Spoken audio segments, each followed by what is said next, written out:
Welcome to the 100th Monkey Radio with Tom and the Monkey Crew. Tonight we have just LFE with us tonight.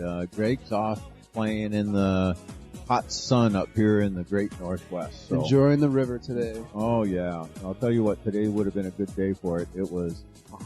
Yeah, well, man, it's been hot this whole week. We went camping, let's see, it's Friday today. We went camping Monday, Tuesday, Wednesday, and came back Thursday.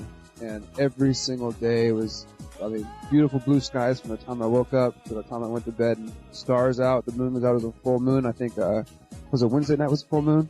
Yeah, Wednesday night. Yeah, and, I went out to the lakeshore and sat on the lakeshore for a little while and, just watched the moon, took some pictures, and I took some smoke pictures with some sage, and it was kind of odd in my pictures, I was showing Tom, and we see a lot of bird faces in the pictures. Some of those birds are very distinct. Yeah. Yeah. It's like, holy crap, somebody took a picture of a bird in smoke. Yeah. So it was good, yeah. We've had, great weather. It's been a great week. Yeah. So LFE and I, where we work, we shut down every year for the 4th of July week. So, we've both been off all week long, and I've been out flying planes day and night, or morning and night. I go out at 6 o'clock in the morning and fly a RC plane around in the park, and then just about before sundown, I go out and fly. I've been having a blast with it. I got a hobby. Finally. Yeah, I got a hobby, so it's cool. I'm having fun with it. Anyways, on with the show. We have an excellent guest with us tonight. We have had him on a couple of times already, and for the life of me, I don't remember the dates, and I don't have it in front of me, so we're going to just press on here. We have Darryl Berry Jr. with us again tonight. His name is Darryl E Berry Jr.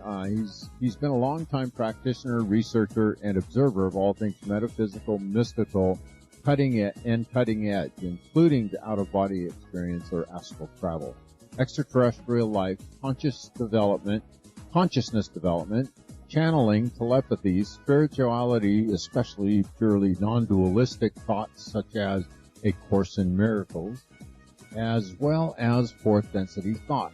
I started to astral travel spontaneously about 4 or 5 years old, and since then he's become an expert on the subject.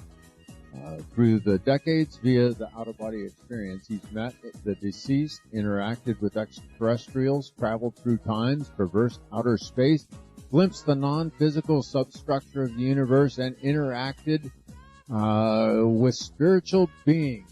And we're going to leave it at that, and the rest of the bio is right on the website here. Welcome back to the 100th Monkey Radio, Darryl. Awesome. Thank you for having me. Oh man, I was really glad to see your book show up in the mail here this week. I've been looking forward to this for a while, and I'm about halfway through the book already, and you've done it so far, so good. I'm just getting into the methods, which we'll definitely dig into a bit tonight also. Okay. When did the book come out, Darryl? Officially on the 5th of June. 5th of June. On the 5th of June. So not too long, a bit less than a month. And I've been getting some good feedback on it, so it's been awesome. Nice. Yeah, and you have it out there on Amazon? Yep, it's on Amazon. It's only the digital version is on Barnes & Noble, but both versions is on Amazon and is at my Next Density web store. Nice. Okay, is there any plans on having an audiobook? Yes, somebody else asked me about that, but I just need to make sure I find a way to record in a quality way. So, and sound studios cost a lot of money, so thinking about trying to see maybe I could just time it where there's not much noise in my area. I just gotta find a way where I can make a good recording of it, but I do have that in the works, but I'm not sure exactly when that'll come to fruition.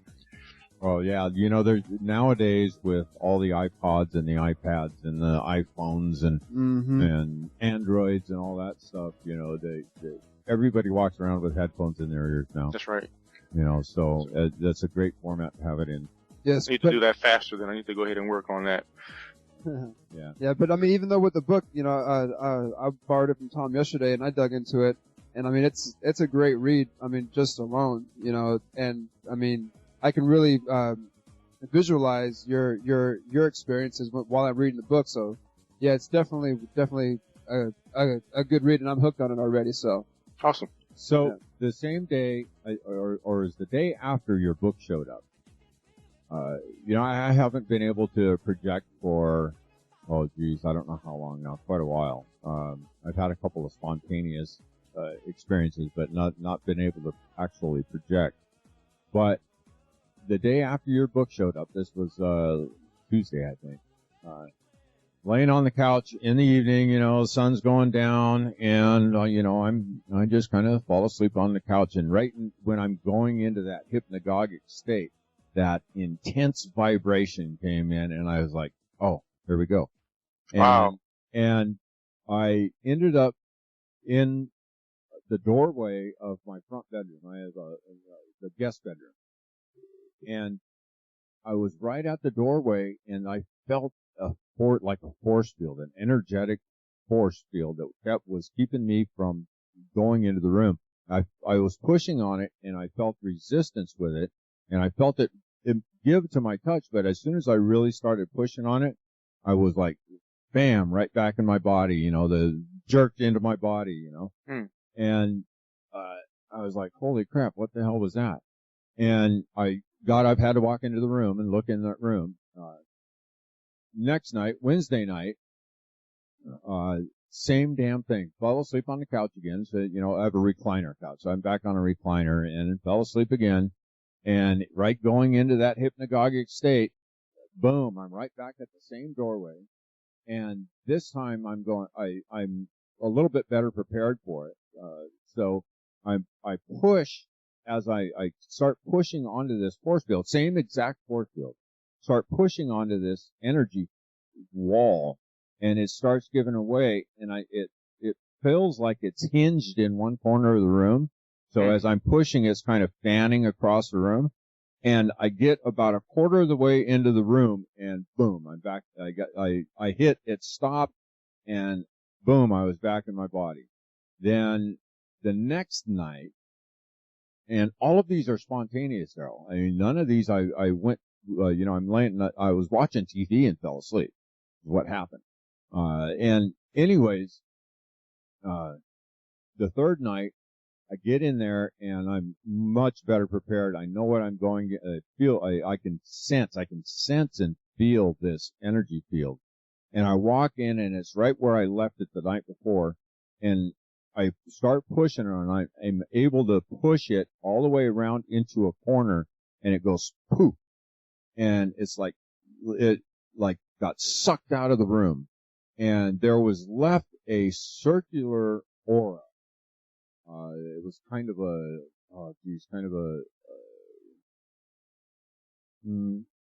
almost tan, a lit tan. So it had kind of that, color to it. But it was just like, and it was fading too. And I looked at it, I saw it, and I got quite a few impressions from it when I was looking at it. And then boom, I was back and I jerked into my body. So, I don't know. Interesting. Yeah. And I've had a couple people here recently sleep in that room too, so I don't know. That's the first thing that comes to my mind, is that there was some energy that was left in there. And, I needed to work. I needed to clean up. Something like that. That's what I got. But anyways. It makes me think of, the fact that sometimes things in the non-physical could be a little bit different than what it looks like in the physical. So it could have been actually some kind of, like if you changed your frequency a bit more, you might have actually seen a structure there, at a slightly different frequency. That's quite interesting. Yeah, well, I didn't sense it at all after it went poof. I mean, it was like I knew, felt everything, what told me it was gone. And it was like, what I was seeing kind of, I got the impression that it was like a vacuum. So it's like, the residual of a vacuum. Anyways. Awesome. Sounds fun. Yeah, it was interesting. So it got me intrigued again, and I found it quite synchronistic with happening the day after your book shows up. You know, a friend of mine who was reading the book, she had a quite similar experience. She started reading Travel Far, and then she said she went to sleep, and she just woke up in the middle of the night, which is something that never happened before. And she said she just noticed that she was vibrating on the bed, going up and down, like she was just, it was as if the bed was just shaking violently. And she was like, "Oh, I just read about this in Darryl's book. It must be the vibrations." So she just lay there and was experiencing the vibrations. So, you know, a lot of times when you start to read about it, it starts to, or even the anticipation of reading about it, it starts to sink into your subconscious and starts to facilitate the experience. So that's awesome to hear. Right.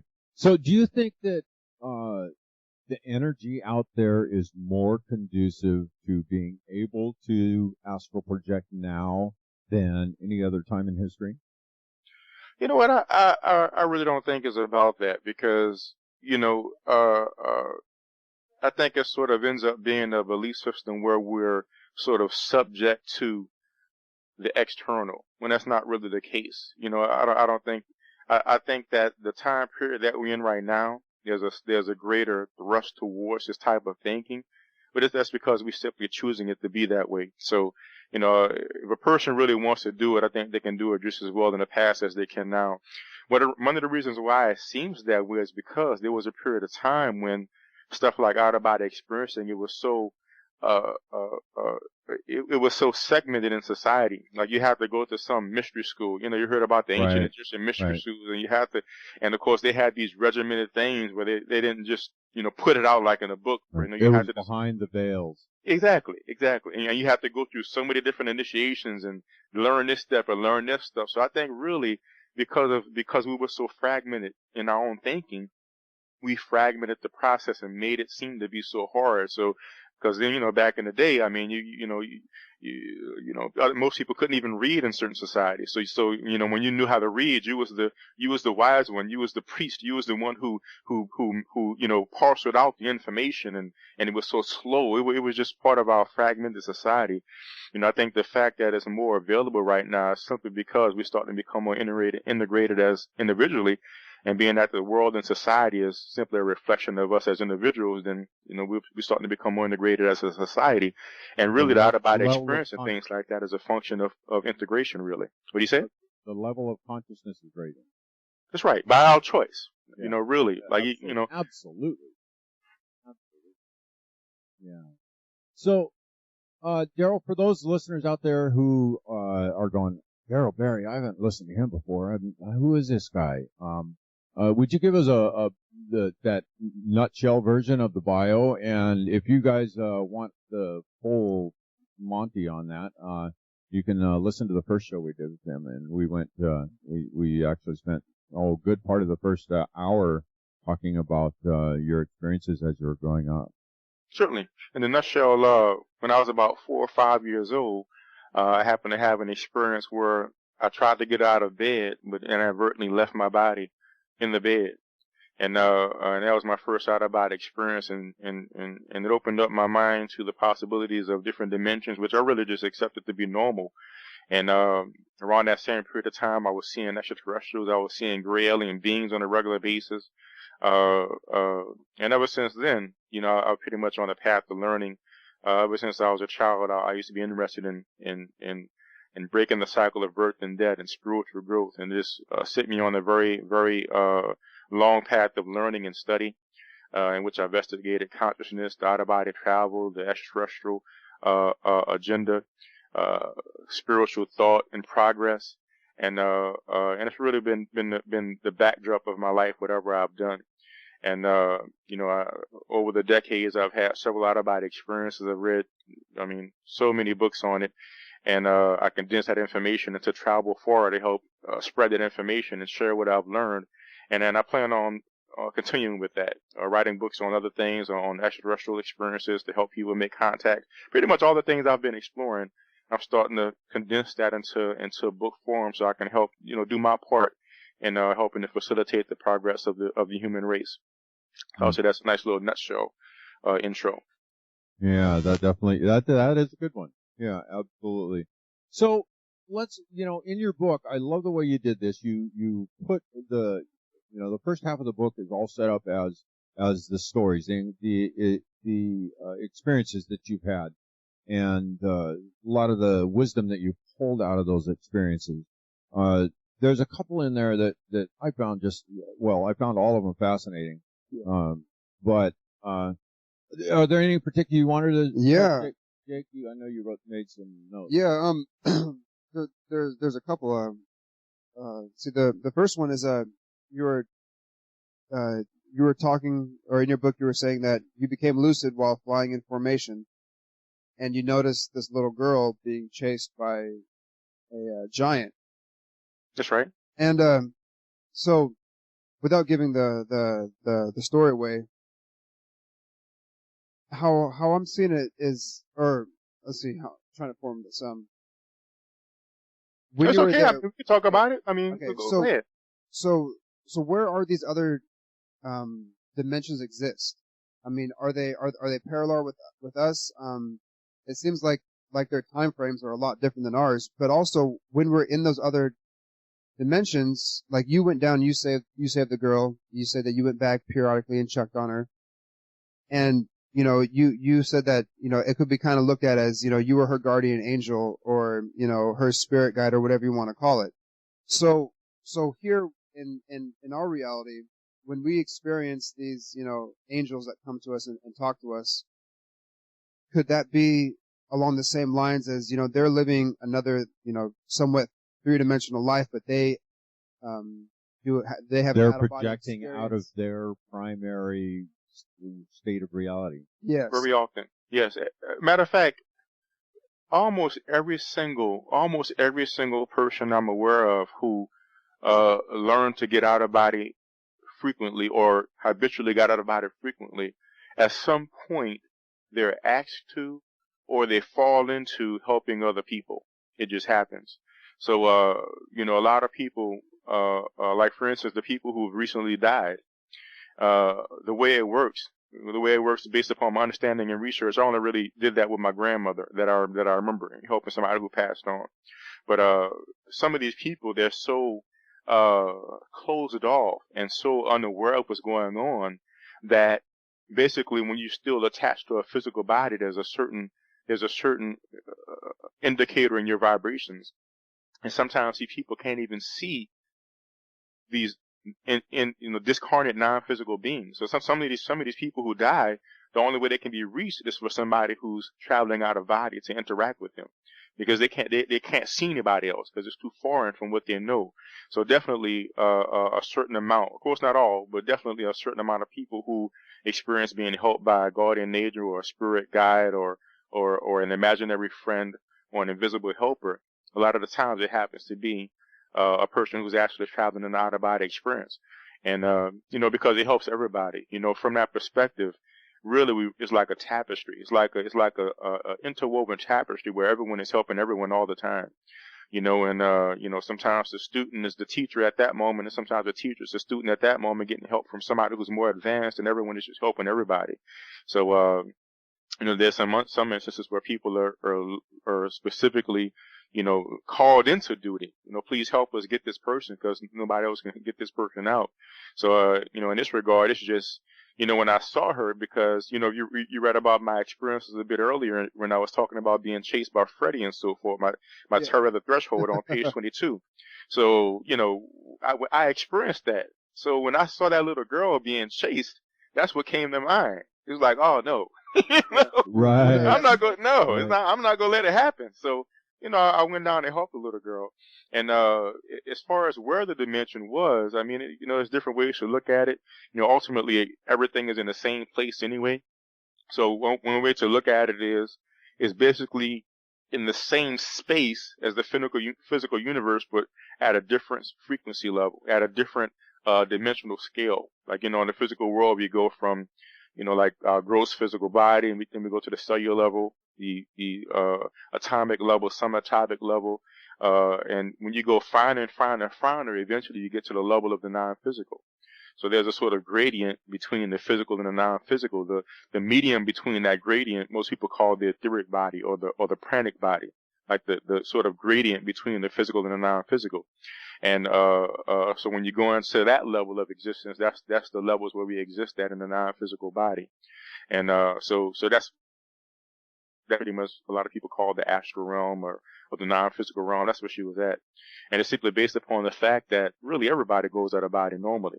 You know, most people are just hovering close to their physical body, but she just happened to, by whatever way, she just happened to end up in that realm. It's like ended up wherever I was when I was running from Freddie. You know, I mean, you never know, that being could have been chasing her for months or whatever.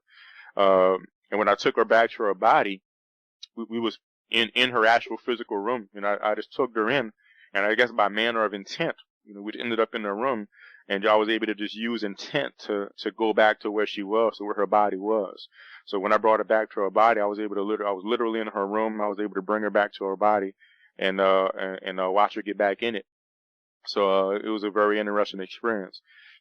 So it kind of makes me wonder that, you know, these night terrors that we have, you know, are they just night terrors, or are they us projecting out of our bodies and being in a space where, you know, these terrifying things can happen? A lower energetic state. Right. Well, I mean, there's no one answer. I mean, for different people, it's different. I mean, the fact is we do have our personal daydreams, our personal hallucinations that we call dreams, which is no different than our hallucinations when we're standing in the elevator and we lose track of ourselves and we see ourselves in a Bahamas. You know, so we do have those hallucinations where we imagine things attacking us.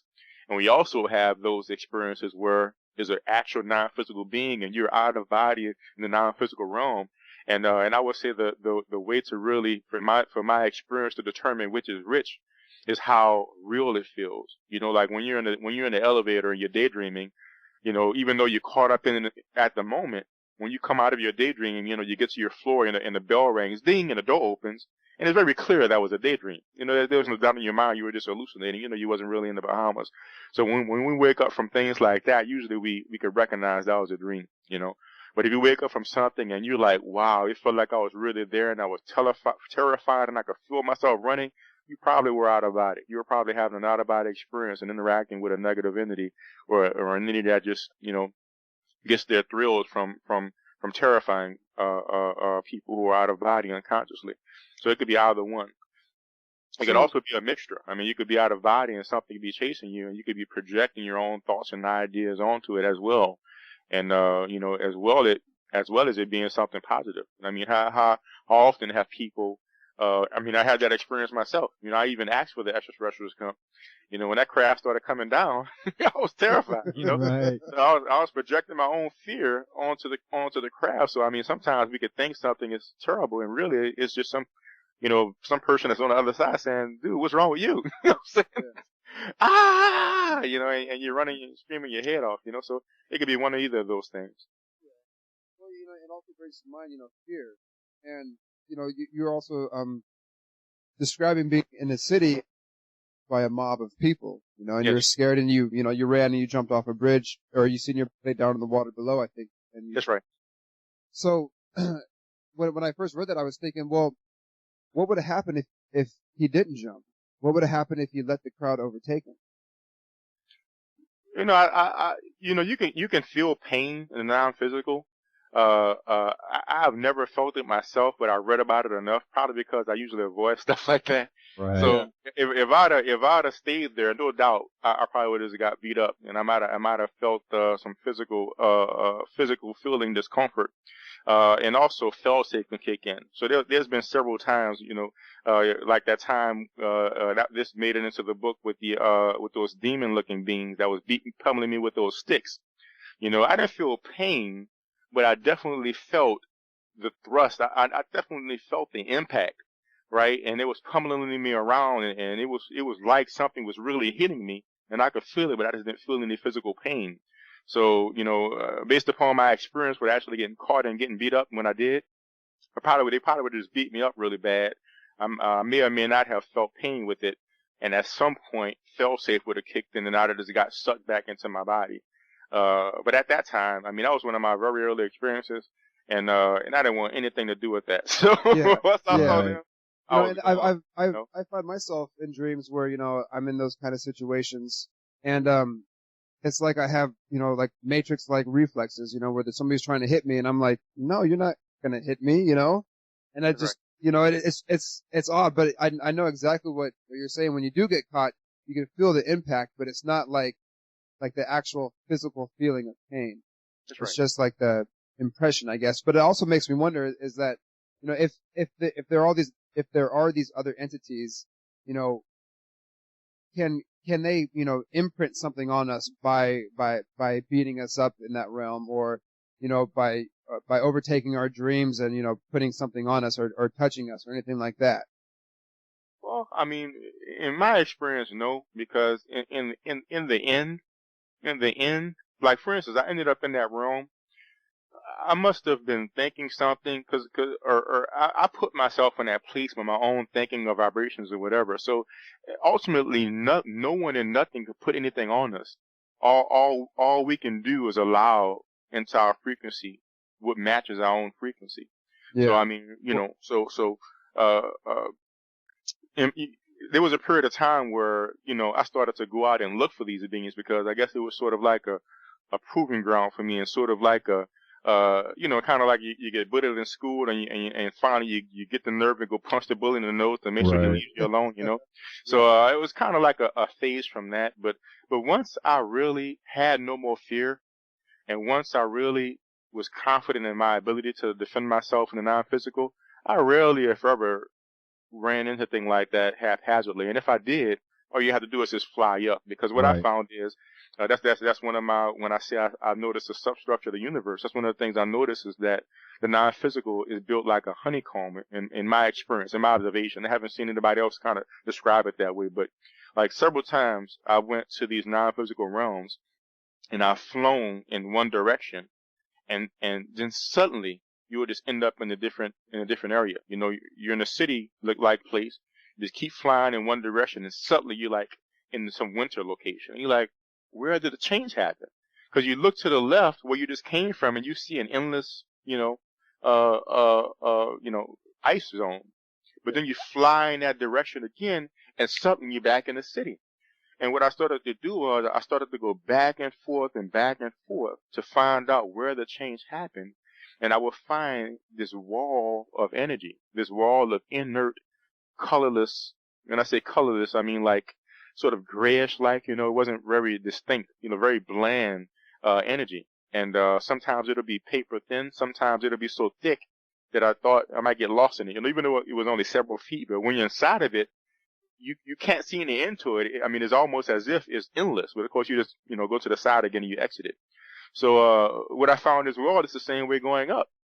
So if you find yourself in a location where there's some negative beings there, all you have to do is just fly up and you'll get out of there.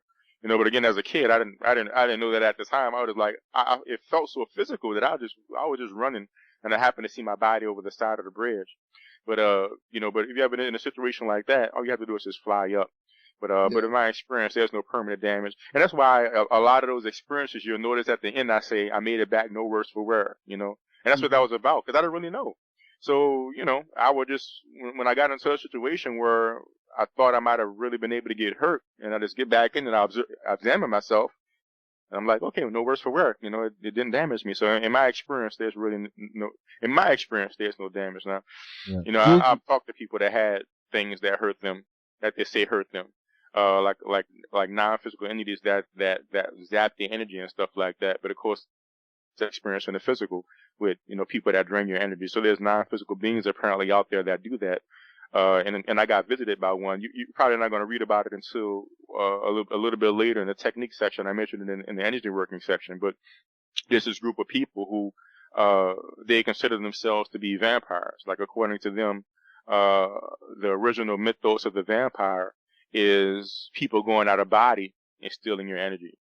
So I bought their book and was reading their book, which, I noticed first off that they weren't really truthful in the interview that I heard them on about what they are. Like, they said they're just, all we do is take the ambient energy off people. We don't really try to hurt people, but they actually teach their adherents to, pretty much take everything you can, no care for the person at all. But apparently when I bought their book, they must have came to my attention. And this was during one of the period of times when I was practicing meditation a lot and stuff. So I'm just sitting in my room watching TV or whatever. and I felt the being come into the room. I felt the non-physical being come into the room.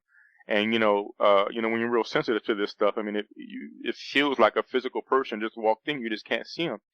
And he started to tap my energy and start sucking away my energy. But, I just focused on my energy shield and made it stronger so he couldn't suck my energy anymore, and he left. So I'm sure that there's beings like that in the non-physical that would do that as well. But, in my experience, it's not really a problem. You can defend yourself just as well as you can in the physical by using your mind and your intention. I'm afraid of stuff like this, and I tell them, I said, look, I say, these beings that are non-physical, we're non-physical too. We're just non-physical and still attached to a physical body as well, but we're just as much whatever they are. So whatever they can do, we can do as well. So there's really no reason to be afraid. Really, the fear itself is the only thing that you have to be concerned about. But that's where spiritual growth comes in. A lot of it has to do with looking within yourself and dealing with the fears that you have, so we don't project it onto what we see, so that we don't see something as fearful when it's really not. It's really just a friendly extraterrestrial coming down because you called them. So they're like, dude, didn't you call us? And or it's just, it could be somebody that's trying to help you, but we projected it onto there. So for one, we won't mistake something as fearful when it's not. And secondly, if something is trying to be able to be in full awareness of our strength and our power, and either defend ourselves appropriately or simply realize, what, I could just fly up and get away from this and save myself the trouble, Yeah, do you think that,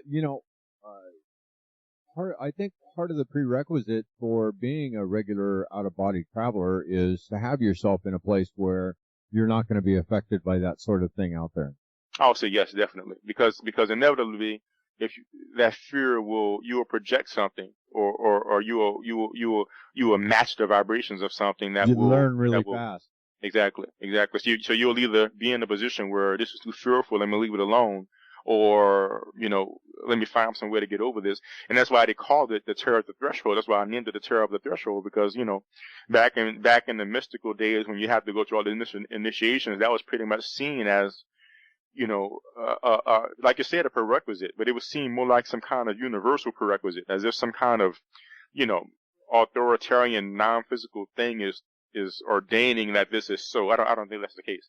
I think that there's just beings in the non-physical that are negative, and when they find somebody who they feel they can victimize, they chase you. So it can definitely feel like an ordained pet.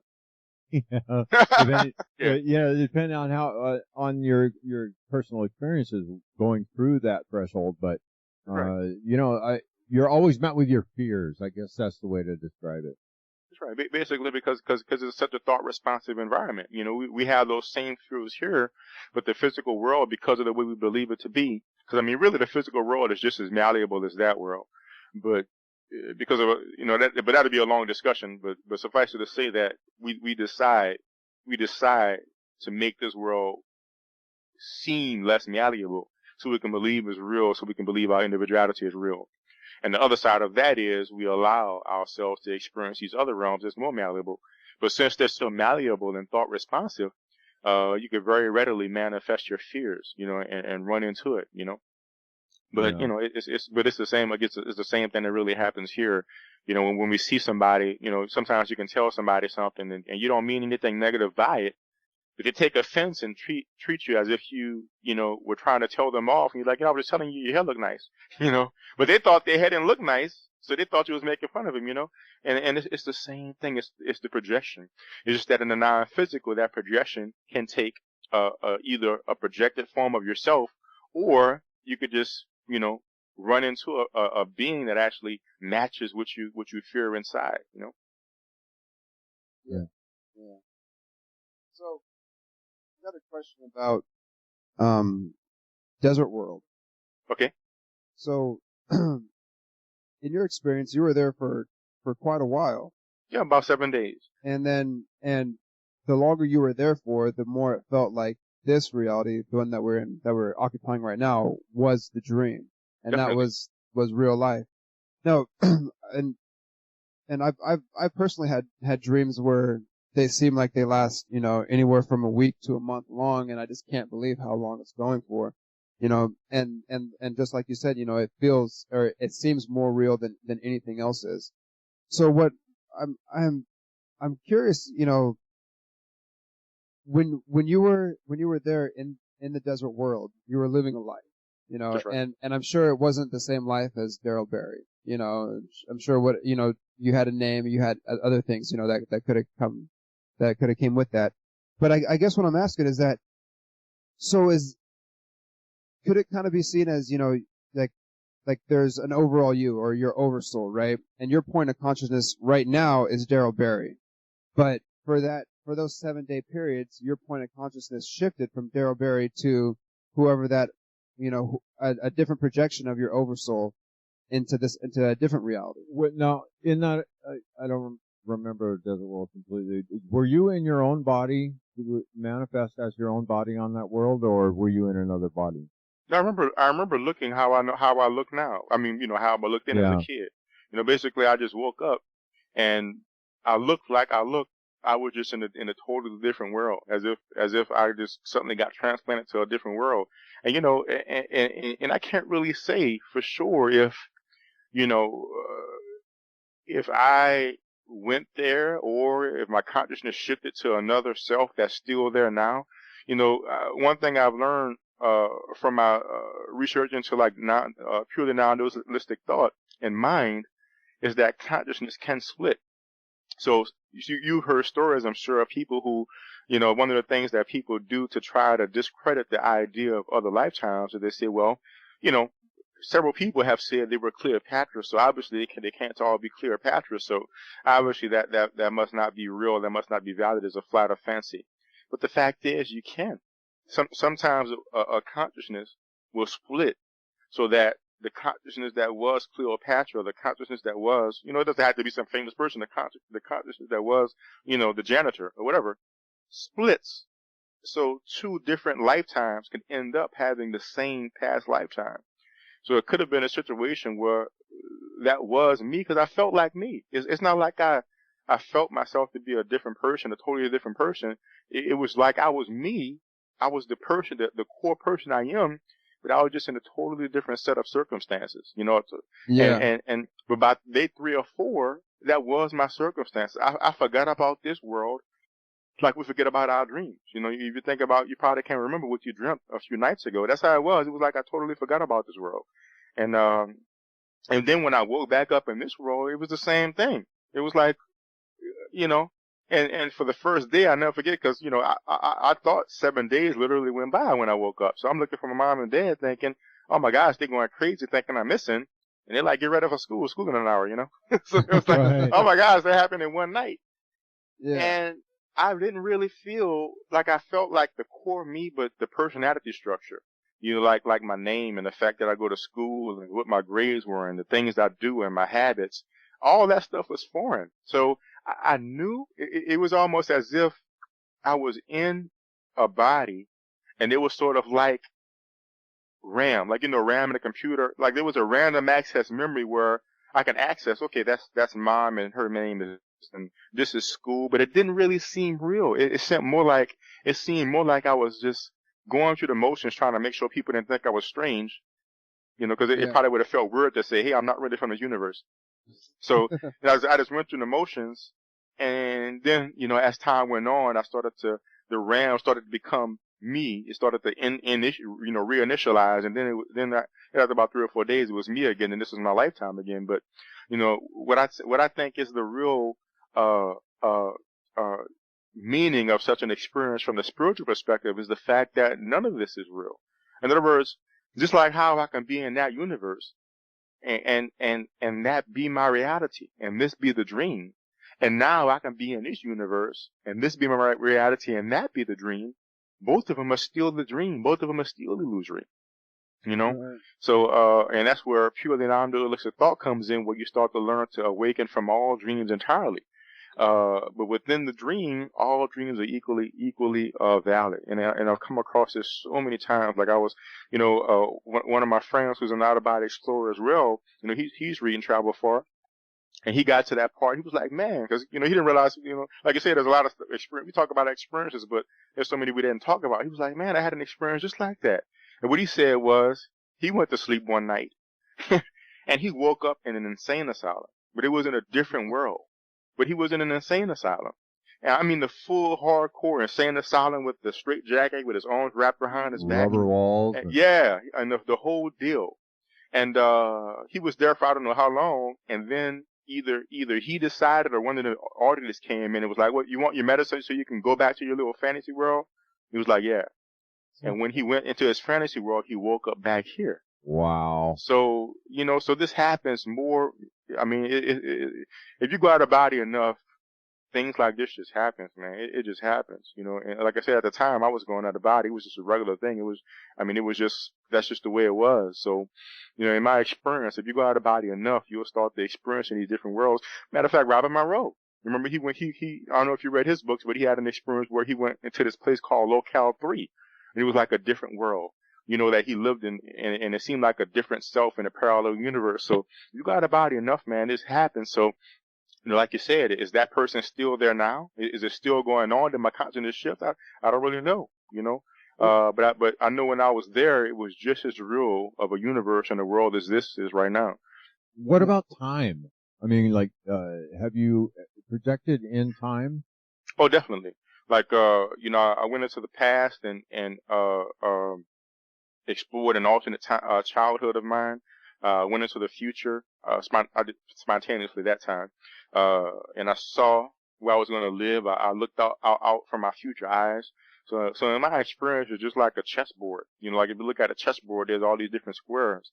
And, let's say like to the left is the past on the checkerboard. And to the right is the future on the checkerboard. So you can get out of body and you can just land wherever you want on the checkerboard. And it's just as simple as that. But just like on the checkerboard, all the squares are already there. All time is already there. All time has already happened. It's all happening at one time. When you're within the experience of time, it seems as if there's a flow. But in truth, it's all just laid out at one time. There's just like a movie. When you go into those reel movies where the whole movie is on the reel. But when you're in the theater, the reel is going through the projector and you see it play out on the screen, one frame at a time. So it seems like you're going through the, and that's the only way we understand it from our perspective in the body like we are right now. Mm-hmm. But you can get out of body and you can just pick, you can fast forward, rewind, and just pick where you want to go. So, in a sense, it's not even going through time. I think it's really that's more of a, a sort of a normal, understandable way to say it. But really, all time is now. So you can go into the past, you can go into the future. It's really not big of a deal, really. I mean, all you got to do is just once you're out of body, or even if you can get deep enough into that theta delta state, and you just intend to be where you want to go, it's really all it takes, and you will just go where you want to be. So it's not something that was so much of appealing to me once I tried it out a few times, and really I just wanted to just check out one or two things. But in the end, what I learned is this, because one of the ideas I had, and one of the things some people do, is, we could think back in our lifetime, and you could think of all the different things you wish you would have done. So you can literally go out of body and you could experience all those alternate timelines, which is what I did when I went to spirits, what happened in my alternate timeline. But when I came back from that experience and I had two memories from each experience, I realized both of these worlds are there. I actually went to an alternate timeline. So really we experience everything anyway, like there's a timeline in which everything can happens. And at one point, all of your different cells will come together as one, and you'll have all of those experiences. So, in one sense, it's kind of a waste of time depending on what you want to do with it. I mean, it just depends on what you want to do. If it's just something that you want to explore and it's a hobby you want to do, I mean, I think it's something worth doing because the experience it gives you such a perspective, man. It's just such a perspective experience. Like I said before, like the experience itself is not spiritual. It's not like you just get out of body and then suddenly you're spiritual because I get out of body, I'm spiritual. But what you can do, what you can do that, develops a spirituality is the perspective you can gain, the perspective you gain. So, if you go out of body and you explore a few past lifetimes or a few alternate timelines and you start to really understand, for instance, that all time is now, you start to really understand that it's not about what we do. It's not about what we do in the world or what we don't do. It is about how we interpret it. It's about our internal frame of reference. Do we look at it from a place of fear, or do we look at it from a place of love? But it doesn't seem that way until you start to realize that you do it all anyway.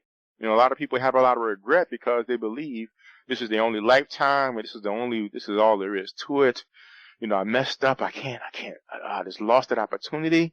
But you can go back and get that opportunity, But if you do it enough, and it's like, well, you go back and you experience it alternate timeline, and you come back, and whatever pain you have is still there anyway. So it really takes a different kind of development. Not about experience ain't going to heal that pain, but it'll help give you the perspective. That all leads to self-healing and growth.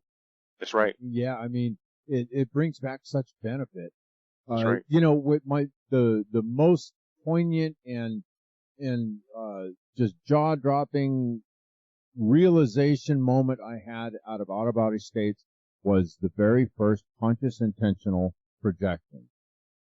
I did it, and it was like, wow, holy crap. And it changed the way I look at everything.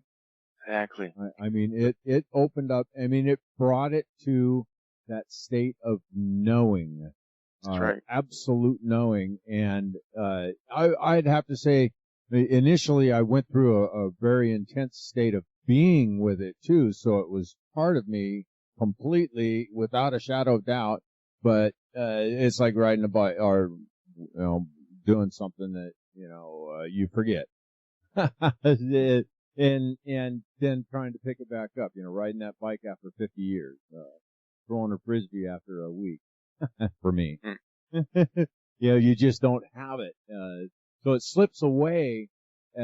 But after practicing, quite a bit actually, it got to a state of complete being for me. So now it's part of who I am when I do the, I know it's there on a deep level. That's right. And that's what it's about, because once you have that experience, think of all the implications that's there. Even unspoken implications. Like you're there, you realize that you're more than your physical body. You realize that you have an existence beyond your physical body. That takes away fear of death. That takes away worry about relatives who's died. That takes away worry about relatives who will die. So many implications. Some of the implications of the fact that, and then if you go out of body, and like I said, you explore these different lifetimes or these different alternate timelines. Wow, this is not all it is. I don't have to be so upset that I failed that. I don't have to keep beating myself up for 10 years because I missed such an opportunity. This is not all there is. You can have a much broader perspective of yourself, a much broader perspective of the universe, and that's why I think the value of the out-of-body experience really comes from. I think initially a lot of people just want to do it just because it's kind of like a parlor trick, and let me just fly around, which I understand because that's what I did for a long time, just flying around. But eventually it's like, wow, I don't fly around enough. What can this teach me about myself, about the universe, and that's what it's really about, man. You can get some very, very, like you experienced with your first experience. You can get a very, very, very in-depth and what's the word? A very irrevocable. I don't think that's the best word, but no one can take it away, in other words. Once you have that experience, like you said, you know that you're more than your physical body. And it's a monumental paradigm shift. So I really encourage everybody to learn how to do it, man. But I really believe that at some point it's going to be a staple of our existence. Just like right now we have cell phones. Eventually everybody's going to be doing this all the time. It's going to be natural.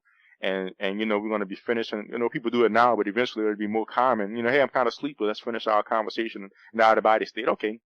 I wonder what so-and-so is doing. Let me fly over there and see. It'll be natural and normal. So, and that's one reason why I wrote Travel Forest, to help explore that, man, because, people need to know about this, man, because one of the things I noticed from the perspective of my relatives at the time, I was having an entire nightlife that they couldn't be a part of because they wasn't aware of it, and they told me it was a dream, so I stopped telling them about it.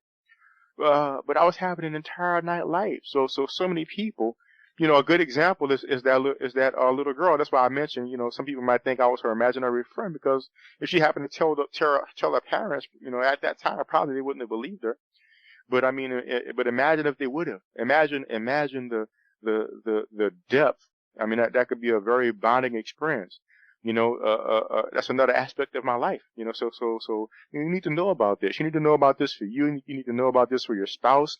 You need to know about this for your children. If your children your child comes up and tells you, hey, I was floating at the ceiling. And you know what that is? Hey, that's something called the out-of-body experience. You could do this. We can go out together one night and have fun. Imagine the depth and the expansion of the relationship we can have with our relatives and friends. So we don't have to be kept in the dark about what's going on, and we can help. Imagine if you're able to tell your kid, hey, you know what? That being that's chasing you could defeat that being. You don't have to be afraid. Imagine if somebody was able to tell me that. That could have saved me many nights of running afraid. You know what I mean? Yeah. So I think everybody should know about it, man. Absolutely. So you think that state? Oh, geez, hang on. It's gone. It'll come back. Geez. It'll come back. I think I meant to leave that for the second hour because we're actually not too far off here. Touch on real quick. Lucid dreaming and telling the difference between lucid dreaming and an out-of-body experience, or the difference between lucid dreaming and being in a different frequency, or that's not a projection of your own consciousness. That's actually very easy to do. If you're ever in doubt about whether you're in an out-of-body experience or a lucid dream, all you have to do is feel for your physical body, and then once you feel yourself back in your physical body, then relax and roll out to an out-of-body experience. So that's never really a problem. So, sometimes what happens is we actually have an out-of-body experience, but our awareness is not clear. And for whatever reason, we can't bring our awareness crystal clear. We're not really sure if it's a dream or not. So if you feel for your physical body and reconnect, well, you just roll back out again and you have another out-of-body experience. Or if it really is a lucid dream and you're not sure, you feel for your physical body, which clears out and clears away the lucid dream. And then you roll back out and you know you're in an out-of-body experience. So it's just as simple as that. Yeah, so I did remember my question, and yeah, I think we better save it for the next hour because I think this one will send you off on quite a conversation. All right, so, sounds good. We are at the top of the hour, Darryl, and what are you doing now? What's going on? I know you got a question and answer thing coming up here next week. That's right. For the readers of Travel 4, I have a question and answer on the 11th of July at 8 p.m. Eastern Time on Skype. So give everybody a chance to give a reading through. If everybody have any questions about the book or about their practices or anything that they feel is unclear, everybody can ask about that. I'm also working on my book, Next Density. We've been talking about the spiritual perspective that you can gather. So I want to actually talk about that spiritual perspective and the fourth density perspective and the non-dualistic perspective. So I'm working on getting that out by the end of this year or early next year. Cool. And there will be a link on the website here for those of you who want to go over to Darryl's website, which is DarrylEberry.com. And it actually you can pick up the book right there, or over on Amazon, Barnes and Noble, and on his anywhere else.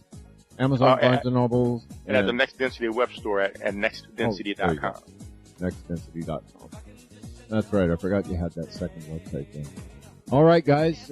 We are going to lead out the next hour with a question about the effects of the collective consciousness on our ability to access that. Ooh. So, we'll see you guys in hour 2. Condemnation without investigation is the height of ignorance. Change the way you look at things, and the things you look at change.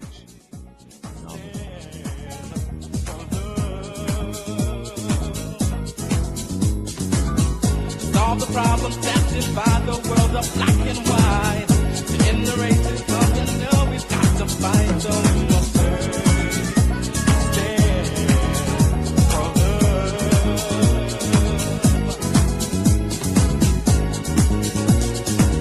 You've got to take a stand. You've got to take a stand for love. A stand for love. For love.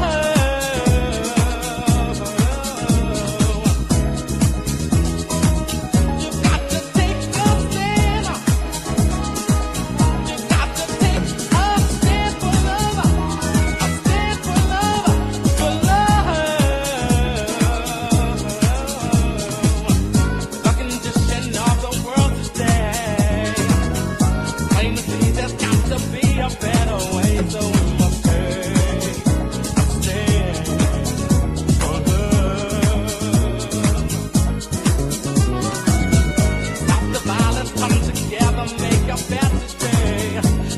hated life.